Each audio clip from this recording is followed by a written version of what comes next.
Have you ever tried cooking a meal using a recipe in a language you barely understand? No translations, no step-by-step guide, just you, the recipe, and pure guesswork. That's exactly what I did. I took on the challenge of making a full 3-course German meal with my very limited German skills. But thankfully, I wasn't completely alone. I had 3 lifelines to help me. 1, I could get the name of a single dish. 2, I could see a picture of what the dish was supposed to look like. And finally 3, I could translate 3 lines from the recipe. But would that be enough? Or was I about to completely ruin dinner? Before I even started, I was given the heads up that I needed to cook the courses in a specific order.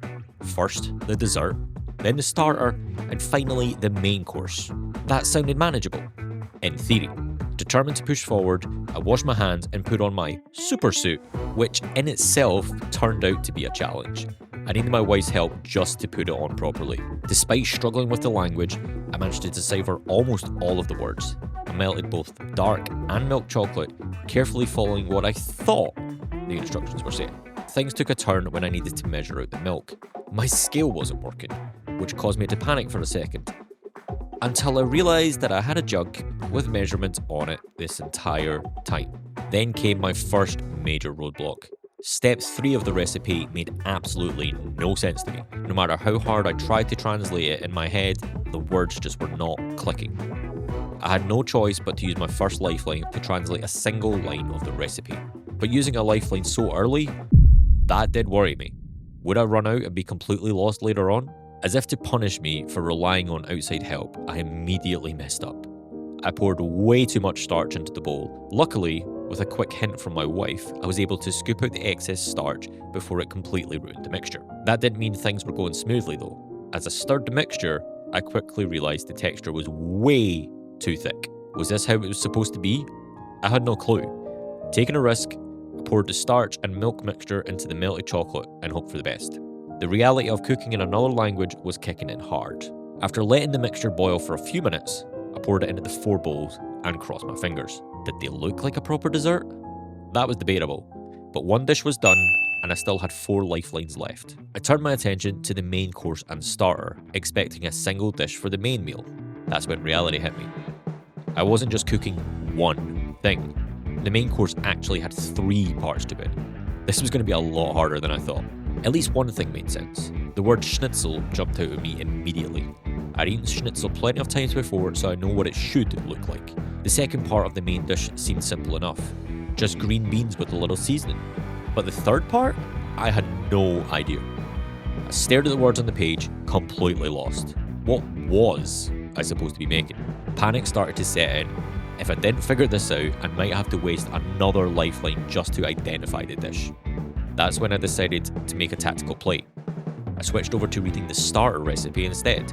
Maybe understanding that would help me save a lifeline for later. Reading through the ingredients, things were finally starting to make sense, until I hit EL and TL. No clue what those meant. I took a wild guess, and well, you'll see how that turns out. Realising I was getting nowhere, I used my name lifeline to find out what the starter actually was. That was a good choice. This is the name of the starter. Tomatensuppe. Tomato soup. With some momentum, I decided to use my picture lifeline to try and figure out what the mystery third part of the main course was. The image wasn't super clear, but it looked familiar?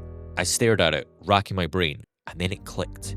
We'd actually eaten this pasta dish just a couple of days ago at Anna's parents' house.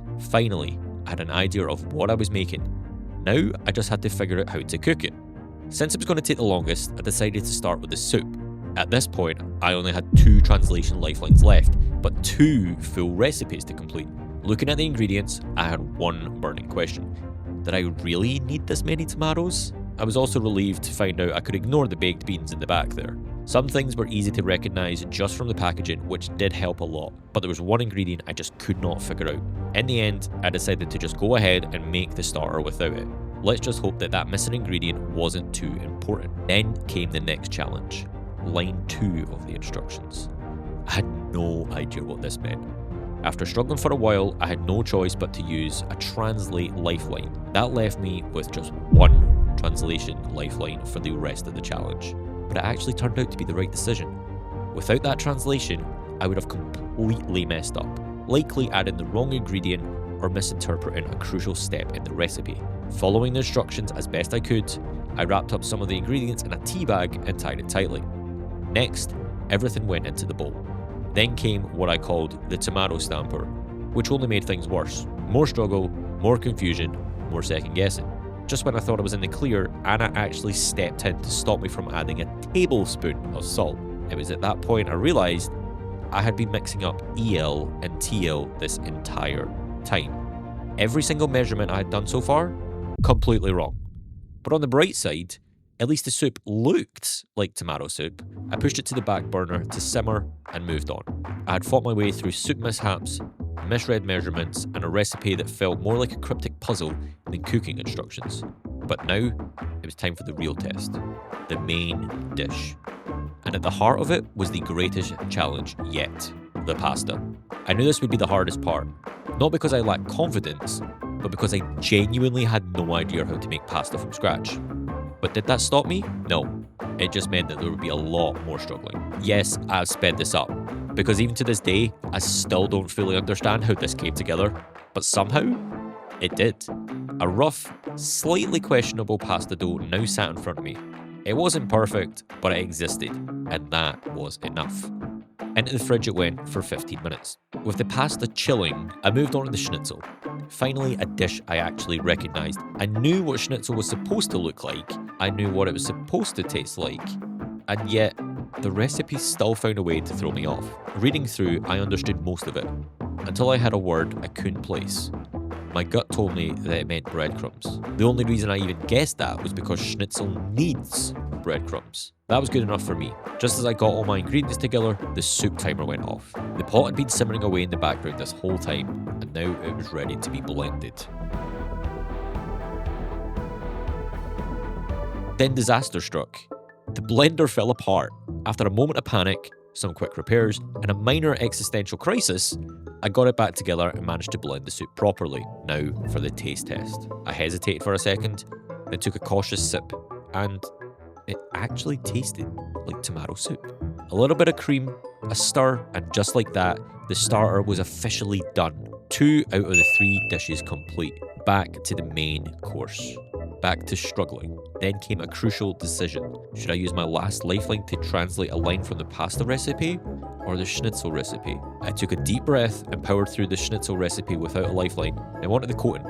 Flour, egg, breadcrumbs, classic schnitzel steps.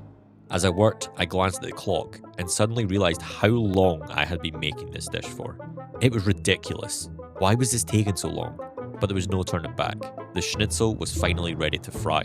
Before I could cook the schnitzel, there was still one thing: sorting out the pasta and the green beans. More reading, more struggling. At this point, I was so lost, I actually started to develop a headache. Lifeline in hand, I finally used it to translate line 5 of the pasta instructions. Best decision ever. That one line gave me exactly what I needed. With newfound confidence, I grabbed the pasta dough, ran it through the slicer, and watched as it dropped straight into the boiling water. This was, without a doubt, one of the strangest cooking experiences of my life. Also, let's just ignore the absolute mess that I made in the process of doing this. As the pasta boiled, I moved on to the beans. Thankfully, the easiest part of the entire meal. Well, after I finally found the musket. And then, it was time. The schnitzel, the heart of this entire dish, the thing that had to be perfect. The pan heated up, I carefully placed the first piece in. Silence. No sizzle. That was not a good sign. I just hoped that these turned out okay. As they cooked, I turned back to the pasta, ready to drain it. Or at least, I tried to. Most of it had somehow fused to the bottom of the pot, but there was no time to dwell on that because I had to check back on the schnitzel. First flip, and they actually looked pretty good. Nice and golden brown. All the struggle, all the confusion, all the headache, every bit of it was leading up to this moment. Schnitzel out to dry, now for the final step, plating. First, the pasta, then the green beans, and finally the schnitzel. Was it fancy? No. Was it plated? Yes. But none of that mattered. What did matter was the taste. Because now, it was the time for the real test. Anna's reaction. Would she love it? Would she hate it? Would I be banned from the kitchen forever? Only one way to find out. I hope you enjoy. Thank you. I'll let you taste. In fact, yeah, I'll let you taste first. Let's get Anna's honest reaction from this. The taste is good. It's still very... It still has quite a few pieces in it. So I didn't blend it enough. Yeah. To be fair, the blender did fall apart. But flavor-wise, yeah. No, you?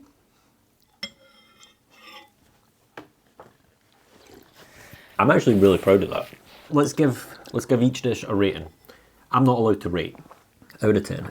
8. An 8. And you're not just saying that. No, you have quite a few different flavors. As I say, the only thing is that it's quite liquidy with not being pureed so much. And probably have it cook with a slightly tilted lid next time so that some of the liquids can steam away. Reduce it a little bit. Yeah. But yeah, the flavors are good. I'll be honest, I am not looking forward to trying the pasta. I'm gonna start with that. It does not look good.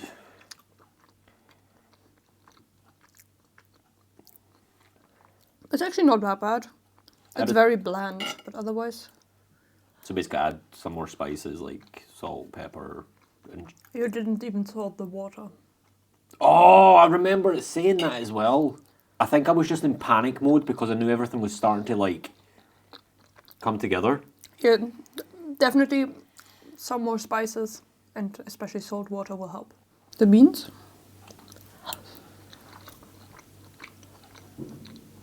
Yeah, I'd probably add a little bit more not nutmeg spices. It was nutmeg. Oh. And now the schnitzel. The important bit. The big bit. I just hope it's not raw. It looks cooked to me.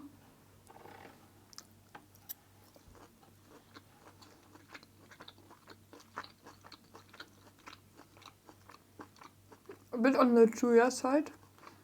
Is that because I cooked it too long? You probably would have needed a bit higher temperature initially. And then 2 to 3 minutes.